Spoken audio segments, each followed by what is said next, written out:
of this part is Emil Ricci, and he's an undergrad finishing at Western Oregon University, will be graduating in June, the bio degree focused on field biology. And he's been working with Dr. Gareth Hopkins for the past 4 years at Minto Brown Park in Salem. With that, I'll turn the floor over to him. Thank you. No, you're fine.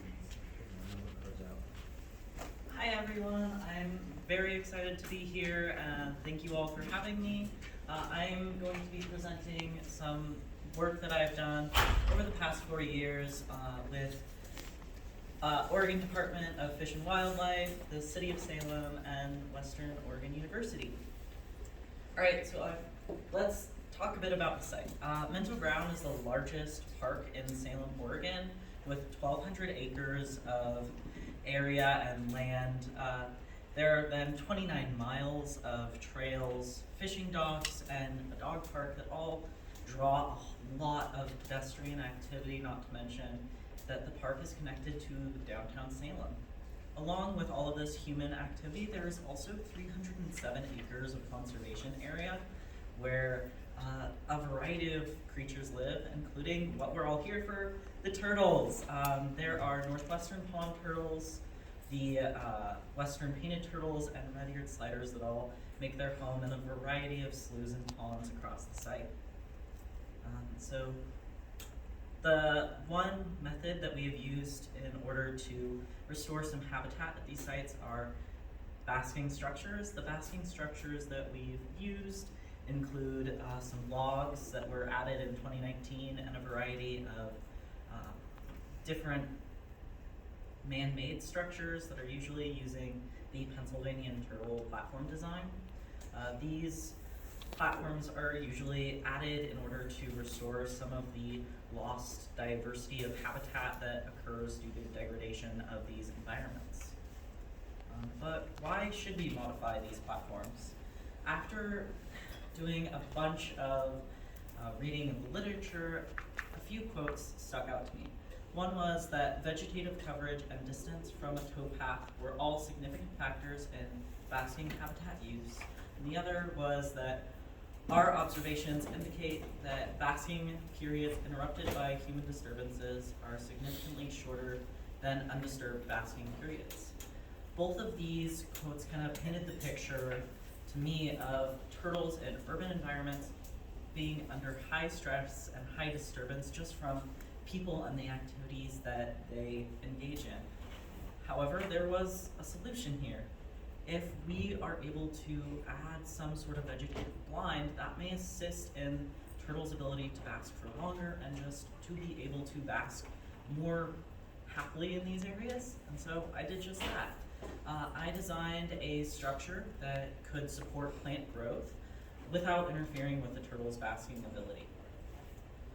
So to do this, I decided to tear apart a whole bunch of shipping pallets. I would never recommend, it is a lot of work. And once I got all of that raw wood, I reconstructed it into a very similar design.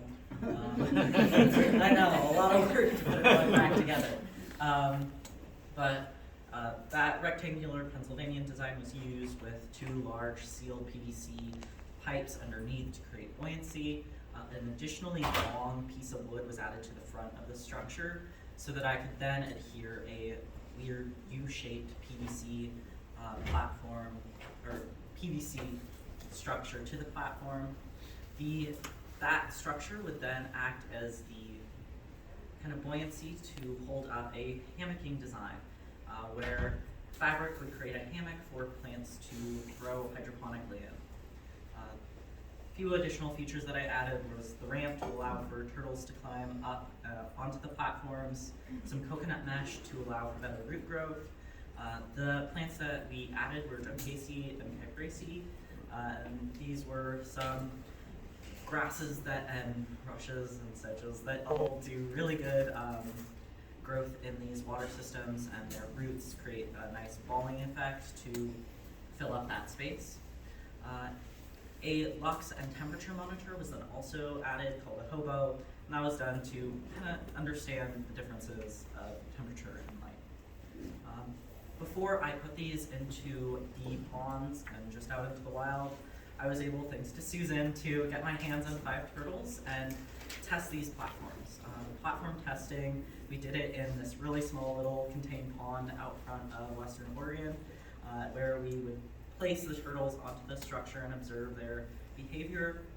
The small turtles would have an easy time getting off of the platforms, but the large turtles would get stuck in some of the gaps over here, and the fabric was a little too loose, and so there was some worry of the turtles getting stuck, and so that was an easy fix as I just made that fabric a bit tauter.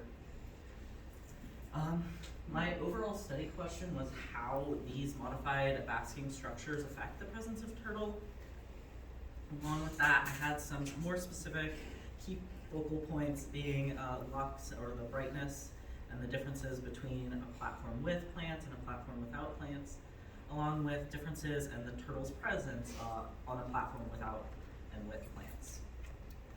So we used 3 different sites. Today I'm only going to focus on site 1 and site 3, where there were the highest pedestrian traffic at site 1 with our lowest pedestrian traffic at site 3. Site 1 is a small duck pond with trails kind of going around one edge of it, and site 3 is part of the conservation area, and so it is behind a fenced area where people aren't supposed to go, but of course a few people do go down there.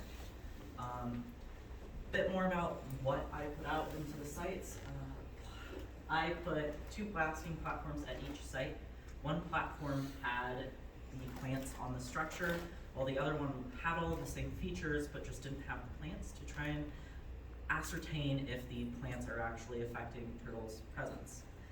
Along with that, these platforms were all added to around the middle of the pond so that the edge foliage didn't interfere with just what's on the platform, and they were also added in pretty similar locations just to hopefully get the same environment at each site. The monitoring methods that we used and kind of when we introduced things, platforms were introduced beginning in May and continued through till June of 2022. When we introduced our platforms, we also put a trail camera on them that would capture photos from 7 a.m. to 7 p.m.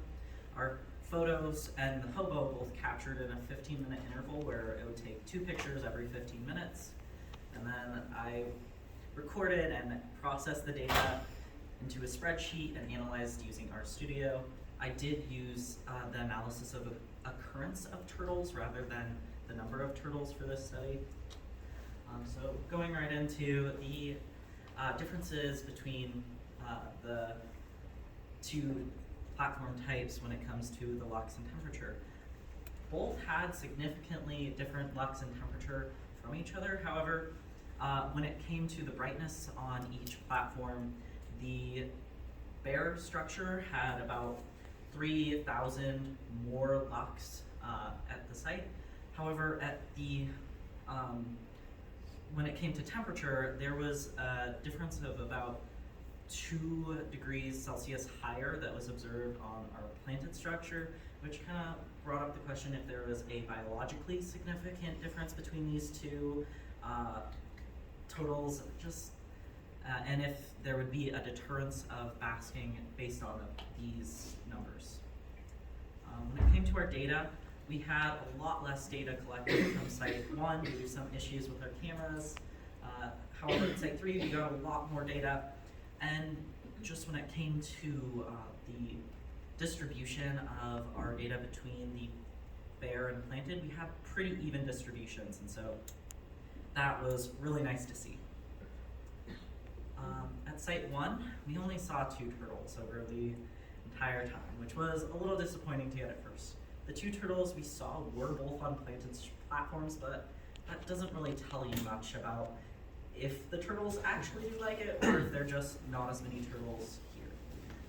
The 2 turtles that we saw, one was a red-eared slider and the other was a northwestern pond turtle, so that was nice to see the natives. Site 3, however, we saw a whole lot more turtles, which was really exciting, with 71 turtles being observed.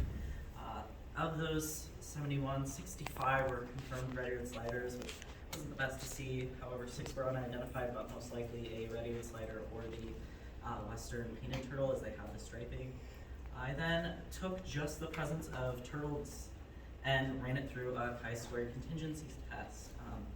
And with that data, I was able to ascertain that there was a significant association between turtles' presence and being on planted platforms, which that alone was really cool to see. I do want to talk a bit about what I found most striking. Of my 4 years on this project, this was the first year we saw juvenile turtles, and we saw a lot of them, with approximately half of the total observations at Site 3 being juveniles, and a majority of those juveniles were seen on the planted structures. I once again ran that chi-square contingency test, and though the correlation wasn't as strong as as significant as the last one, there was still a significant association between the turtle's age and the platform type. And I do want to talk a little bit about the model that I use here. I am a big fan of the mosaic plots, as they show the relative proportion using kind of the shape size. And so the larger shape here of the planted just shows that overall more turtles were seen at planted sites, and then the green and the tan are the age ranges, and it shows that about half of the turtles seen at the planted are those juveniles. But yeah, that was a super interesting finding. So overall, the planted platforms had more turtles on them at both sites. More turtles were observed at a higher frequency at Site 3 compared to Site 1, and planted platforms may provide additional security for small juvenile turtles. And now, I know the question everyone's asking, should we be using these platforms? And I think it depends on your resources. They do cost a bit more with that additional PVC shape, but they also need a bit more maintenance, as the plants do require just some upkeep. They might need to be replanted. I haven't done much work this year on this project, but I would assume that the plants do need some additional replanting, some additional maintenance that a platform without the plants wouldn't need. Along with that, I do want to talk about some bumps in the road. There were quite a few over the course of this project. One is that we need to start securing our cameras in the urban areas. All of my platforms were kind of out in the water, and over the course of this study, we lost 3 cameras and the data that they had. It was a part of the reason why we don't have Site 2 up here is just because they were stolen, and that was really sad to see. And going forward, that's one big change I would recommend. Along with that, the nutria. They're now my greatest enemy, as there are multiple times that we saw nutria during the daytime at around like 4, I think it was 3 to like 7 p.m. We would see nutria, and they would always be on the planted platforms. Right here, you can see the nutria, that ratty tail, and then 15 minutes later, you can see that just the vegetation all pulled out. And so it was an interesting thing, and I hypothesized that they like to run around in some of that coconut mesh, and are digging for any like tasty little critters, but the plants are a little bit of a nutria buffet, and so that is initial one thing. If you don't have nutria, it's fine. At our Site 1, this is our Site 3, where there were a lot more nutria, I guess, but at Site 1 we had a lot less of these sightings. So I do want to say a lot of big thank yous to everyone who helped me here. Big thanks to Matt Johnson and Brian Smith from City of Salem, who helped a ton. Big thanks to Gary Galvanich. Thanks to the Walker Brody Foundation Award and the Oregon Conservation and Recreation Fund for financially just getting me off the ground. And big thanks to the past alumni, Haley Bates and Summer Brew, who both got this project where it is, and thanks to Dr. Hopkins for all the guidance.